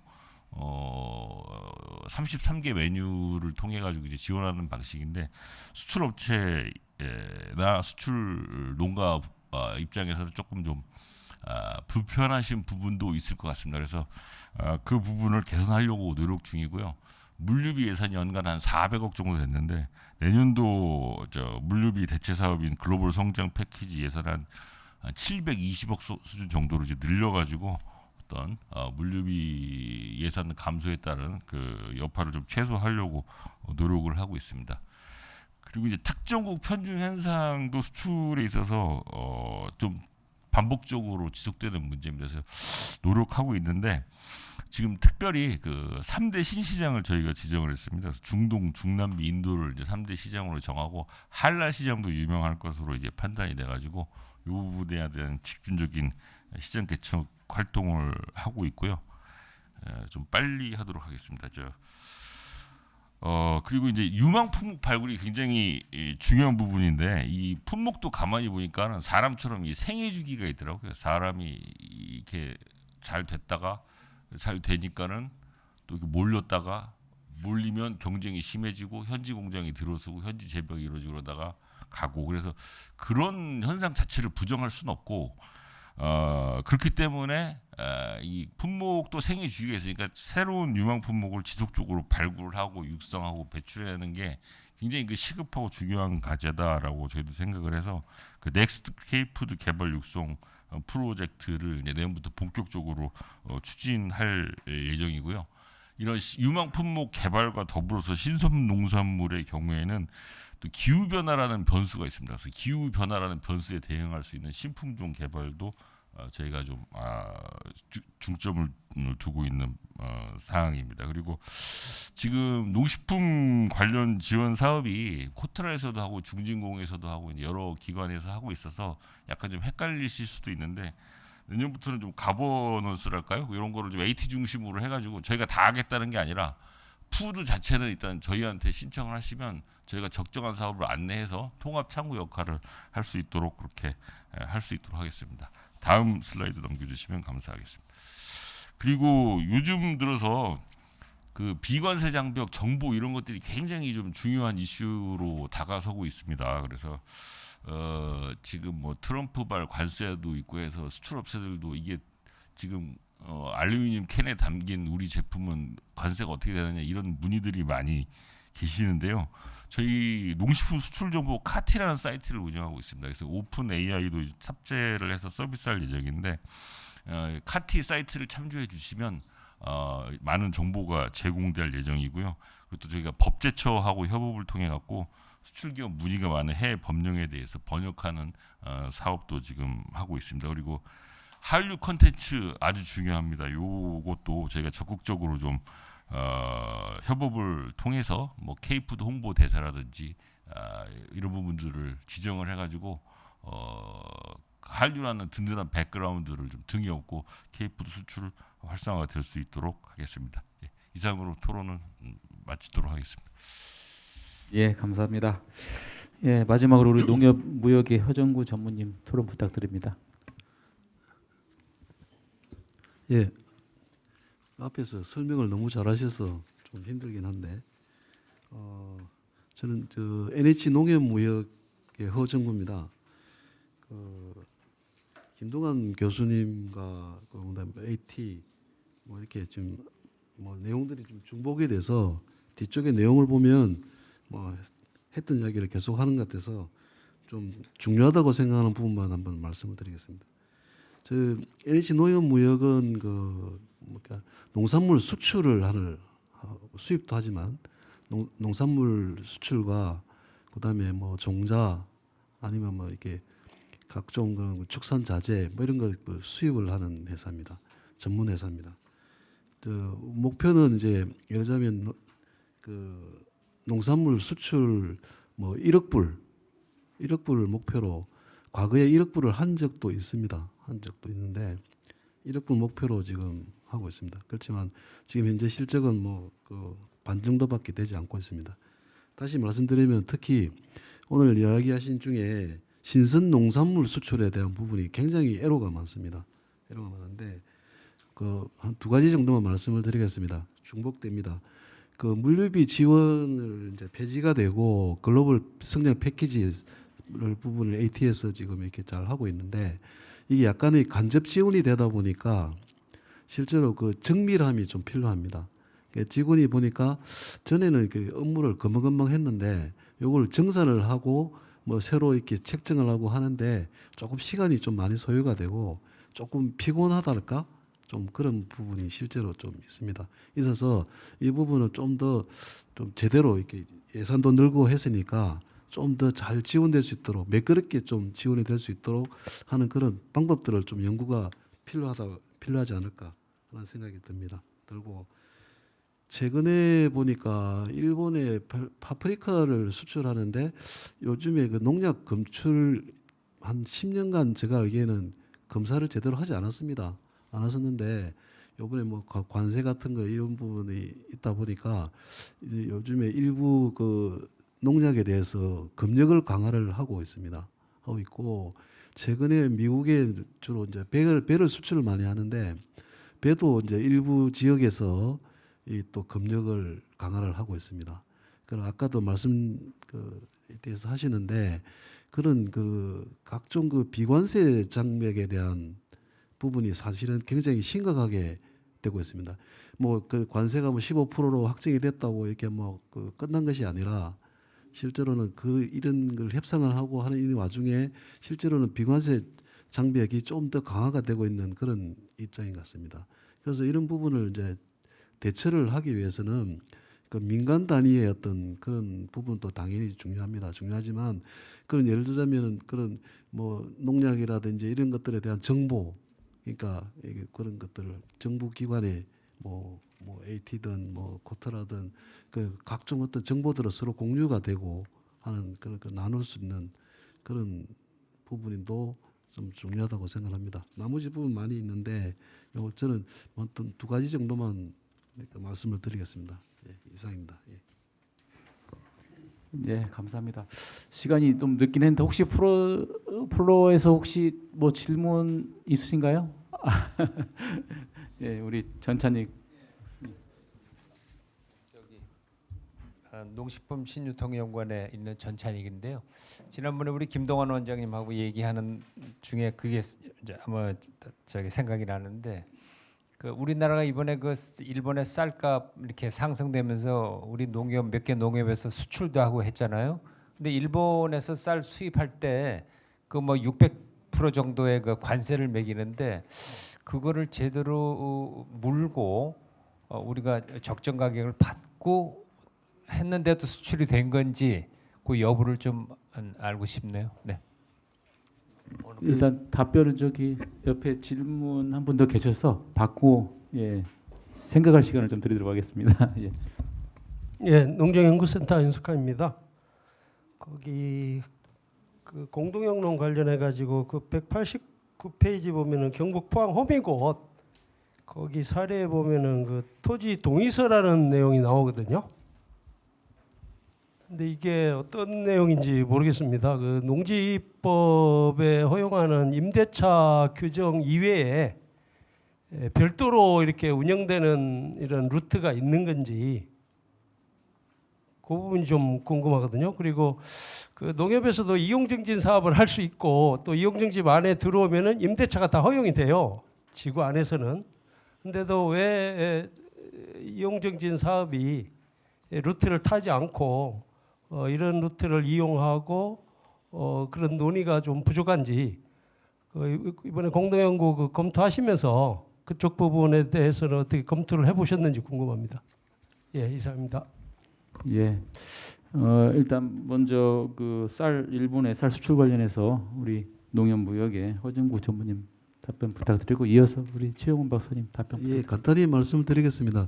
지금 뭐 개수는 왔다 갔다 하는데 한 500억 정도는 지금 수출이 돼 있는 걸로 돼 있습니다. 돼 있고 그 중에서 이제 전체 그 원가 구조를 보면 지자체에서 이렇게 일부 지원된 게 있습니다.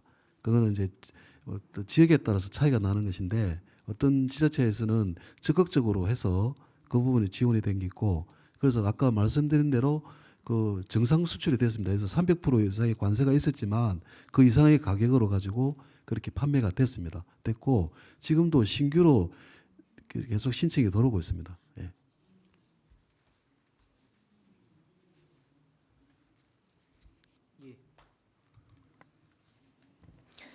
예, 저기 그 호미곶 영농조합의 그 토지 동의서에 대해서 그 질문하셨는데 저희가 이제 뭐 인터뷰를 뭐 아주 깊게 하기는 좀 어려웠기 때문에 좀 한계는 있겠지만 이 부분을 농지법하고의 어떤 그 갭이 있는 부분을 좀 해결하기 위해서 그 자체적으로 그 법인에서 이제 얘기하기에는 포항시하고 통관원하고 농협 뭐 하고 다 협의체를 구성해 가지고 협의를 해가지고 법인이 지주에게 토지 동의서 받으면 장기간 임대할 수 있도록 자체적으로 그런 협의를 만들었다고 이렇게 얘기를 하더라고요. 예, 뭐 지침으로 운영되는 그런 부분이라고.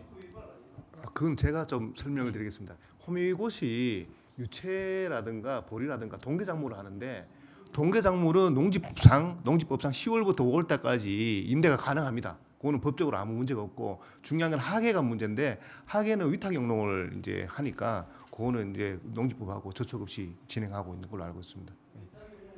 예, 예.